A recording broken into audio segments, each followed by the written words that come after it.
Halo teman-teman, kembali bersamaku Ariana. Pada tanggal 9 Februari lalu, yaitu hari ke-12 bulan pertama menurut penanggalan Imlek, Ariana berangkat ke desa Wangmantian yang terletak di daerah pegunungan terpencil di Provinsi Anhui Selatan.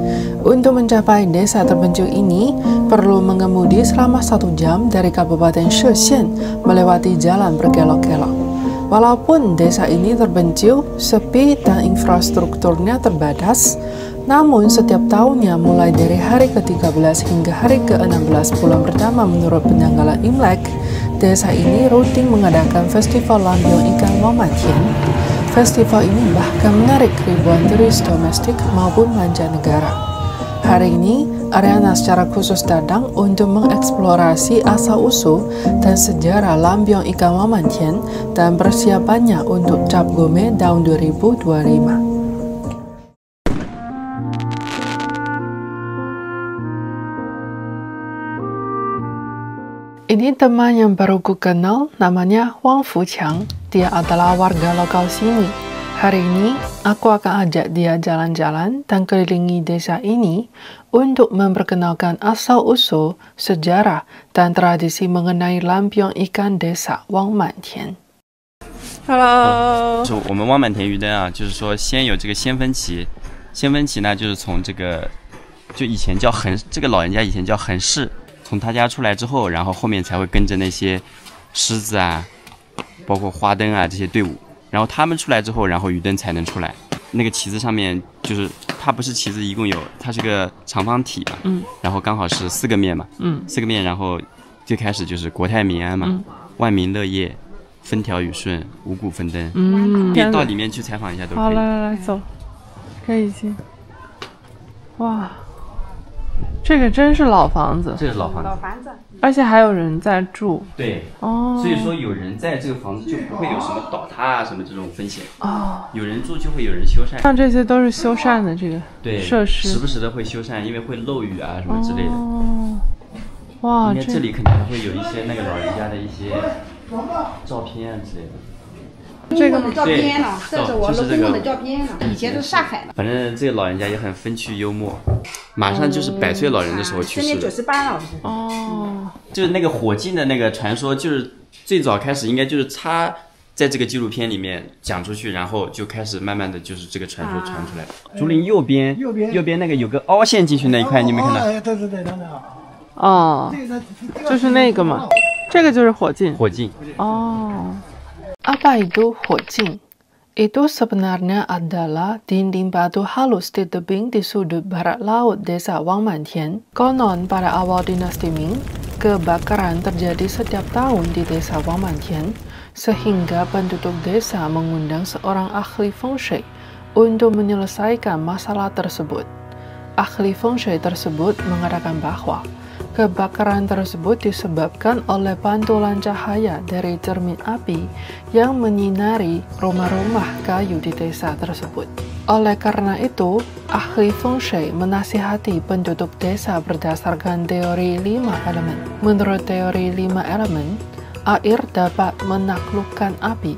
Jika ingin menaklukkan api, bisa bermain ikan, yaitu dengan menggelar pawai lampion ikan. Ikan adalah makhluk yang hidup di air. Jika tempatkan lilin di perut ikan, berarti api terbungkus dalam air. Dengan demikian, api dikalahkan air. Jadi, berdasarkan nasihat ahli feng shui, penduduk desa membentuk 6 yuhui, yaitu tim pembuatan lampion ikan yang berlandaskan pada balai leluhur Kleng Wang dan cabang balai leluhur. Sebelum perayaan Cap Gome setiap tahun, setiap yuhui akan membuat setidaknya 2 lentera ikan, 1 besar dan 1 kecil, yang berbentuk ikan mas dengan menggunakan potongan bambu dan kertas mianzi. Kemudian, dari hari ke-13 hingga hari ke-16 bulan pertama menurut Imlek, penduduk desa akan berbarada membawa lentera ikan melewati jalan dan ganggang untuk memuja dewa dan leluhur mereka dan berdoa memohon berkah.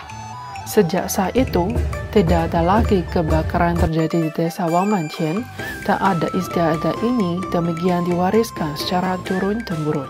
Di belakangku ini adalah Wang Shi Zongci. Balai leluhur Kleng Wang dibangun oleh penduduk desa Wangmantian untuk memuja leluhur pertama mereka. Balai ini merupakan balai leluhur pertama di desa Wangmantian dan kepala dari 6 Yuhui. Ariana sekarang sudah masuk di dalam Zongci ini. Kita bisa menganggap sini sebagai rumah leluhur. Jadi sebelumnya warga lokal sini mereka akan memuja leluhurnya di sini. Tapi sekarang tempat ini digunakan untuk pembuatan lampion ikan raksasa. Nah, yang seperti kalian lihat ini adalah struktur utama dari ikan raksasa ini. Ini adalah bagian kepalanya, dan sebenarnya kepala ini agak beda dengan kepala ikan lain karena ini mengandung kisah Li Yu Hua Long. Menurut kisah ada legenda jika seekor ikan emas dia melompat melewat suatu namanya Longmen, dia akan mengubah atau menjadi seekor naga. Berarti dia menjadi murid dari Kaisar Langit gitu. Kemudian kita mampir ke sini. Ini adalah bagian tengah dari ikan itu dan tingginya katanya ada 2,2 meter. Terus yang itu adalah bagian sirip.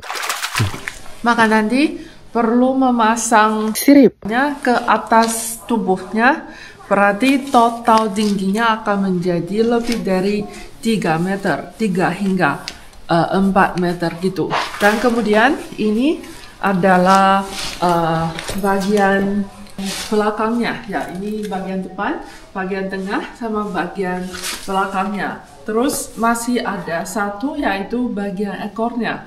Jadi setelah memasang dan menggabungkan semua struktur kayu ini, total panjangnya akan lebih dari 8 meter dan tingginya akan sampai 3 hingga 4 meter dan total lebarnya sekitar 1 meter. Maka ini memang adalah ikan yang sangat raksasa.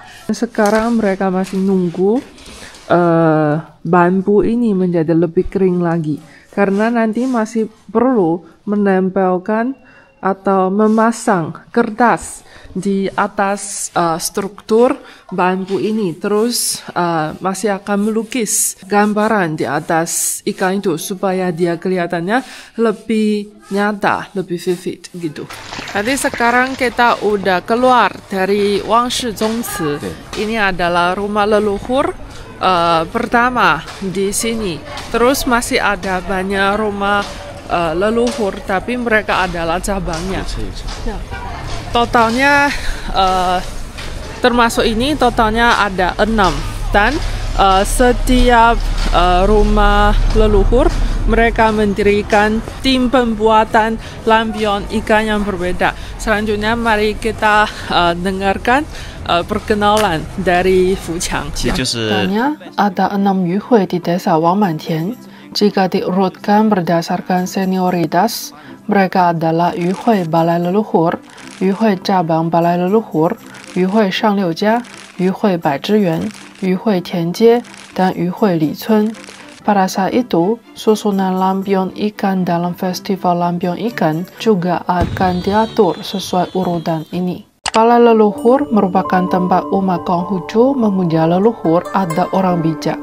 Balai leluhur di Huizhou dibagi menjadi balai Kleng dan balai cabang. Balai Kleng adalah balai yang dibangun oleh keturunan masing-masing Kleng untuk memuja leluhur pertama mereka. Seiring dengan pertumbuhan populasi, balai leluhur cabang akan dibangun secara bertahap. Balai leluhur cabang adalah balai leluhur yang dibangun oleh berbagai pihak dalam Kleng untuk memuja leluhur langsung dari setiap cabang. Cabang balai leluhur dibentuk karena jumlah anggota Yuhui balai leluhur terlalu banyak, sehingga dibentuklah Yuhui terpisah. Oleh karena itu, Yuhui balai leluhur menempati urutan pertama dan cabang balai leluhur menempati urutan kedua. Yuhui Shangliujia, Yuhui Baizhiyuan, Yuhui Tianjie, dan Yuhui Licun selanjutnya disusun berdasarkan senioritas. Urutan penataan 6 tim pembuatan ikan ini mencerminkan tradisi keluarga desa Wangmantian dan gagasan Konfusianisme untuk menghormati orang yang lebih tua dan lebih senior. Proses produksi lampion ikan Wangmantian meliputi pemotongan bambu, pembuatan rangka lampion ikan, melilitkan benang, menempelkan kertas mianzi, menggambar motif api, awan keberuntungan, sisik ikan, dan motif lainnya pada kertas serta menguraikannya. Dan yang terakhir adalah pewarnaan. Ketika lampion ikan dirakit di hari dimulainya pawai lampion ikan, ikan besar yang tambak hidup berhasil dibuat. Ketika saya datang pada hari ke-12 bulan pertama menurut Imlek, kemajuan pembuatan lentera ikan di berbagai yuhui berbeda-beda. Ini adalah yuhui Tianjie, tempat Fuqiang bergabung. 田街渔会的整个的我们叫队屋啊，就以前的祖屋，原先全部都倒塌掉了。后来我们田街渔会的人，然后就线上倡议嘛，然后大家就捐资，然后造了这样一个可以搞鱼灯的这样一个工坊嘛，小工坊。哦，对，这是今年的吗？这个好几年了，这个是前年的，这个这就一个鱼头吧？对，这是一个鱼头，这个很大的。这么大？对，这个算可能不是第一大，也是第二大。 那今年的在哪？这是今年的吗？就是以前这些骨架能用的话，就不会新造了。这个是那个就是缠线嘛，之前的就是因为可以利用嘛，也不会就是说搞这么多人力物力去重新做。重新做一个鱼的话，时间又很久，成本也比较高，然后没有这么多人手。这就是那个百之源渔会。 Sekarang kami telah tiba di tempat yuhui Baizhiyuan, di mana mereka lagi membuat lentera ikan. Saya lihat di situ terdapat beberapa anak-anak yang menonton dan bermain di lokasi pembuatan lampion ikan. Bisa dikatakan bahwa mereka sudah mengenal pembuatan lampion ikan sejak mereka masih kecil. 这都是相当于年轻人，对，这是百之源渔会鱼头。这个吗？它是以前祠堂渔会的。 鱼头，但是很年轻哎。现在都是年轻人做鱼头啊，一般都是。然后那个头发有点花白的，以前是村长。哦。他是也是鱼头。嗯。今年就他们一起来，就是承担这个重任嘛。OK。就是老带新。OK。反正烤车了。感觉烤车了。这个是烧牛肉。啊？但是里面有刺，我的。这个是放在那个上面的吗？那个中间那一段上面。真的好壮观啊！ Jadi di sini kita bisa melihat ada generasi muda, ada generasi tua. Mereka bersama-sama gotong royong atau bekerja sama untuk membuat satu lampion ikan yang cukup raksasa. Aku melihat ini tingginya mungkin 2 meter dan yang bagian tengah itu mungkin 2 meter lebih. Maka total ketinggiannya adalah 4 meter ke atas ya, maka waktu melihat pasti sangat gede banget gitu. Selanjutnya kami menuju ke Yuhui Shangliujia. Rangkai ikan sini telah menyelesaikan proses penempelan kertas, dan langkah berikutnya adalah menguraikan motif dan mewarnainya. 原先这里是个大会堂嘛，就是以前是看电影的地方，然后后面村里面把它修缮了一下，然后就是说外面有游客啊或大学生来都到这里来参观，这里有很多鱼灯，李村渔会，然后这个祠堂分会他们制作鱼灯也在这个地方，就是相当于一个鱼灯的集合地。Oh. Tempat ini biasanya adalah bengkel atau gudang lampion ikan yang menyimpan lampion ikan yang secara khusus digunakan untuk pertunjukan ke luar desa. Selama festival musim semi dan festival lampion, Yuhui Lichun dan Yuhui cabang balai leluhur juga membuat lampion ikan di sini.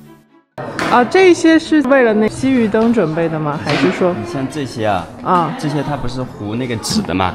这些就是正儿八经的元宵节舞的鱼灯。OK， 你看到这些都是全部都是不糊的，这些都是在外面去巡游的鱼灯。这个是纸哦，是哎，哦是哎。 哎，这个纸和普通的纸手感还是不一样的。不一样的，它很透光，然后又很薄。对对对，这个是布的，这个是布的。哦，这些都是去什么徽州古城啊，去什么各个地方，对，这些就是布的。哦，然是了后里面是是了。 LED 灯的。Jadi di sini kita bisa melihat bahannya ada dua macam. Yang tradisional mereka akan pakai kertas, namanya mianzi.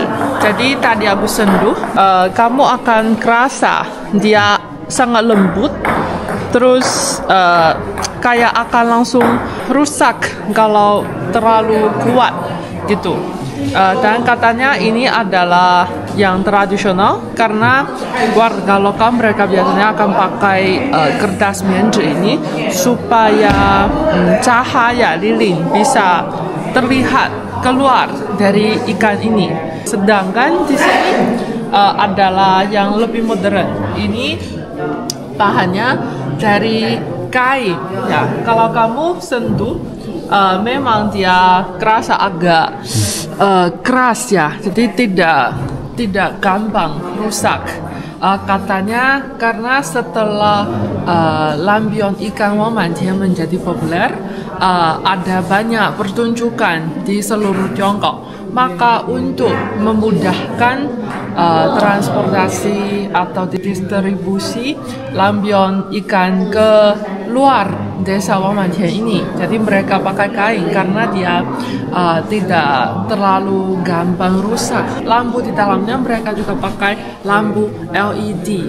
Jika dibandingkan yang tradisional itu akan pakai lilin, maka ini adalah perbedaan lampion ikan tradisional sama lampion ikan modern. Jadi setelah aku perkenalkan tadi, Fu Qiang bilang karena kertas mianzi, mian itu merupakan homofon ya, 有点谐音的意思. Homofon yang mengandung harapan bahwa semoga generasi marga Wang bisa terus menerus, jadi bisa ya sangat jaya, sangat kaya dan tidak akan patah dalam sejarah gitu ya, 绵绵不绝. Maka memang lampion ikan dari Wang Mantian sini memang memiliki banyak makna budaya yang sangat indah dan sangat baik gitu ya. Dari mukanya kita bisa melihat mereka mungkin adalah mahasiswa. 就是很多大学生，很多大学生，比如说什么视觉传达类似这些专业的大学生嘛，他们拍一些什么纪录片啊，他们有一些大学生很早，大概初7、初8的时候就过来了，然后他们可能就记录了完整的这个汪满田鱼灯的这样一个过程。哦，就是我们来这个捕捉一个人。你好，你好，想问一下，你是专门来这拍的大学生吗？不是，我是拍他们，滑脚怪他们几个一些抖音网红的，哦，就一些非遗活动项目嘛，哦，当然是做一些非遗的宣传之类的。像你经常来这是吗？第一次来盘沙，第一次来，感觉怎么样？对，就是看到这个汪满田的鱼灯，很震撼。我之前看过那些，但是都是比较小个的，它可能一整只就只有这个鱼头那么大，但是这个就很震撼，就真的。看到原生态的嘛，就从它制作还有到完成什么的，这么大一只没见过，想都不敢想。那你期待元宵到时候的活动吗？期待。好的，谢谢。没事。 Baik teman-teman, setelah menonton video ini sampai akhir, aku yakin kalian pasti penasaran banget dengan bagaimana bentuk lampion ikan desa Wang Mantian yang telah jadi dan keseruannya dari bawah lentera ikan Wang Mantian. Nah, sekaligus Anda pasti juga penasaran dengan desa Wang Mantian dan bagaimana kehidupan warga lokal yang tinggal di sana. Nah, jangan lupa follow Ariana. Dan jangan lupa ikuti video selanjutnya yang bakal memperkenalkan desa Wang Mantian. Terima kasih banyak dan sampai jumpa. Bye-bye!